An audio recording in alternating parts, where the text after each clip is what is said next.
حضرت عمر رضی اللہ تعالیٰ عنہ کے زمانے میں ایک چنگ بجانے والا گویہ تھا۔ کہا جاتا ہے کہ اس کی آواز اتنی خوبصورت تھی کہ لوگ اس کی آواز کو سن کر مدہوش ہو جاتے، محو ہو جاتے۔ جب وہ گاتا تو بلبل بھی رک جاتی اڑنے سے اور اس کے ترنم کو سنتی۔ اس کی آواز کے اندر ایسا سوز و گداز تھا کہ ایسا لگتا قیامت بپا ہو گئی ہے۔ بڑی ہی خوبصورت آواز تھی، دور دور تک لوگ اس کو بلاتے اس کے گانے کو سننے کے لیے۔ بڑی شہرت تھی اس کی، لیکن ہر چیز کی ایک انتہا ہوتی ہے۔ ایک وقت ایسا آیا کہ اس کا جسم کمزور ہو گیا، بوڑھا ہو گیا، اس کی آواز میں مچھروں کی بنبھناہٹ پیدا ہو گئی۔ ایسا لگتا کہ اس کی آواز پھٹے ہوئے ڈھول کی طرح ہو گئی ہے۔ کمر بھی اس کی جھک گئی، بھویں اس کی آنکھوں پر آ گئیں۔ بوڑھا ہو گیا، لاغر و کمزور ہو گیا۔ اب اس کے ہاتھوں کے اندر وہ زور نہیں رہا کہ وہ چنگ بجائے۔ اس کی آواز بھی پھٹ گئی۔ لوگوں نے اس کو بلانا چھوڑ دیا، لوگ اس سے بے خبر ہو گئے۔ اب اس کے پاس جو کچھ جمع پونجی تھی، جب وہ سب کچھ ختم ہو گئی، وہ بے یار و مددگار ہو گیا، حتیٰ کہ کھانے کے لالے اس کو پڑ گئے۔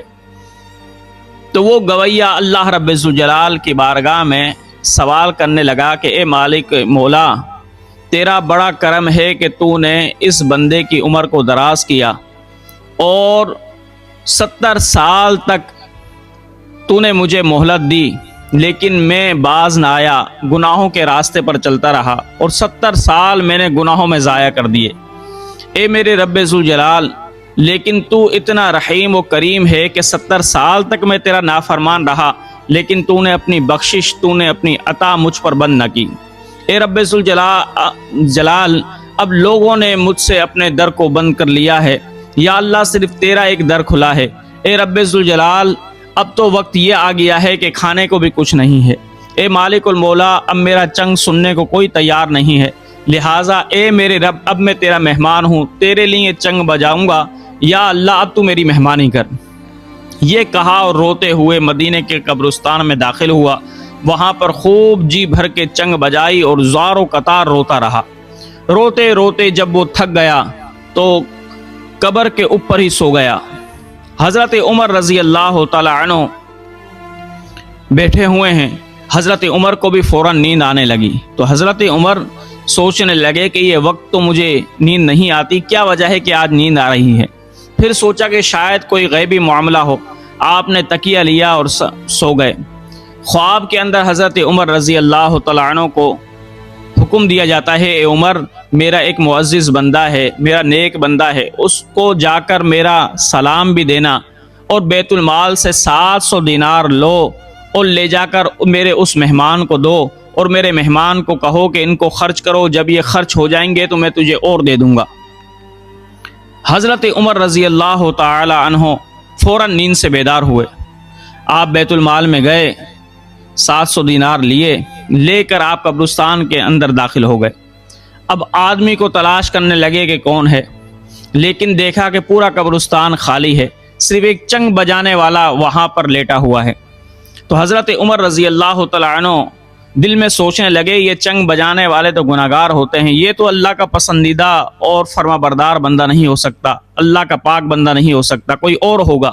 پھر آپ نے پورے قبرستان کا چکر لگایا 2-4 مرتبہ، لیکن اس بوڑھے کے علاوہ حضرت عمر کو کوئی نظر نہیں آیا۔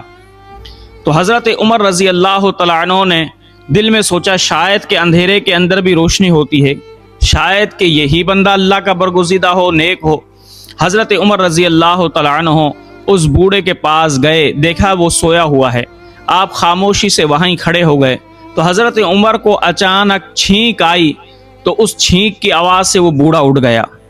جب اس نے حضرت عمر کو دیکھا کہ میرے سر پر کھڑے ہیں، تو حضرت عمر رضی اللہ تعالیٰ عنہ کو دیکھتے ہی وہ بوڑھا بڑا شرمندہ ہوا اور کہنے لگا، اے مالک مولا، میں تو تیرا مہمان بننے والا تھا اور تو نے میرے سر پر محتسب کھڑا کر دیا، اے رب ذوالجلال تو مجھ پر رحم فرما۔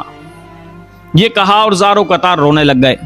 تو حضرت عمر رضی اللہ تعالیٰ عنہ نے فرمایا، اے شخص، تو مجھ سے نہ ڈر، اس لیے کہ مجھے تو رب ذوالجلال نے بھیجا ہے، اور رب ذوالجلال نے تجھے سلام بھی کہا ہے، اور یہ 700 دینار بھی مجھے دینے کو کہے ہیں۔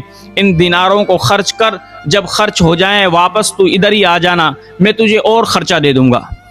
جب حضرت عمر کا یہ فرمان سنا، یہ کلام سنا، وہ بوڑھا ادھر ہی رونے لگ گیا، کہنے لگا اے رب ذوالجلال، اے مالک المولا، میں تو تیرا نافرمان تھا، گناہگار تھا، سرکش تھا، باغی تھا، ساری زندگی گناہوں میں نے بسر کی، اے میرے مالک المولا، لیکن میں نے تجھ سے ایک مرتبہ سوال کیا، لیکن تو نے وہ سوال بھی میرا رد نہ کیا، فوراً ہی میرے سوال کو قبول کر لیا۔ اے میرے مالک المولا، اب میں تیرا فرما بردار بنتا ہوں۔ پھر زاروں قطار رونے لگے، اور چنگ جو ہاتھ میں تھی اس گویے کے زمین پر زور سے ماری، اور کہنے لگا اے چنگ، تو نے ہی مجھے اللہ کے راستے سے روکے رکھا، تو نے ہی مجھے اللہ کا باغی بنایا، تو ہی مجھے اللہ کے راستے سے دور لے کر جاتا رہا، اب میں تجھ سے دور ہوتا ہوں، اللہ رب ذوالجلال کی راہ پر واپس آتا ہوں۔ پھر کہا اے میرے مالک المولا، آج کے بعد میں توبہ کرتا ہوں، یا اللہ تو میری توبہ کو قبول فرما۔ یہ کہا اور زاروں قطار روتا رہا۔